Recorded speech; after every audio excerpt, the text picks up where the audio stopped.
যখন পুরো বিশ্বের নজর এলন মাস্কের স্টারলিংক এবং তার স্যাটেলাইট ইন্টারনেটের দিকে, তখন চুপিসারে আরেকটি প্রযুক্তি বিপ্লব ঘটিয়ে চলেছে ক্যালিফোর্নিয়া ভিত্তিক স্টার্টআপ তারা। স্যাটেলাইট বা ফাইবার ছাড়াই তারা পৌঁছে দিচ্ছে উচ্চগতির ইন্টারনেট, সহজে, সাশ্রয়ীভাবে এবং পরিবেশ বান্ধব উপায়ে।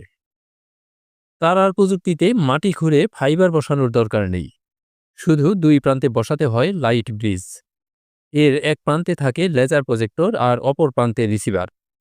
এই লেজার সরাসরি এক প্রান্ত থেকে অন্য প্রান্তের ডেটা পাঠায়, যার গতি স্যাটেলাইট ইন্টারনেটের চেয়ে 10 থেকে 100 গুণ বেশি। ছোট আকারের ছাদ বান্ধব লাইট ব্রিজ ব্যবহার করে তারা এক প্রান্ত থেকে অপর প্রান্তে 20 কিলোমিটার দূরত্বে প্রতি সেকেন্ডে 20 গিগাবাইট গতিতে ইন্টারনেট পাঠাতে সক্ষম। এর ফলে শহর হোক বা প্রত্যন্ত গ্রাম, সবখানে একই গতিতে ইন্টারনেট পৌঁছানো সম্ভব।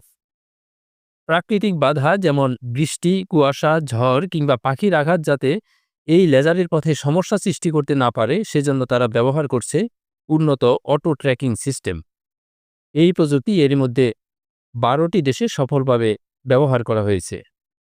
ইন্টারনেটের অদ্ভুত এই আলোর সেতু যেন ডিজিটাল পৃথিবীর নতুন দিগন্ত উন্মোচনের বার্তা দিচ্ছে।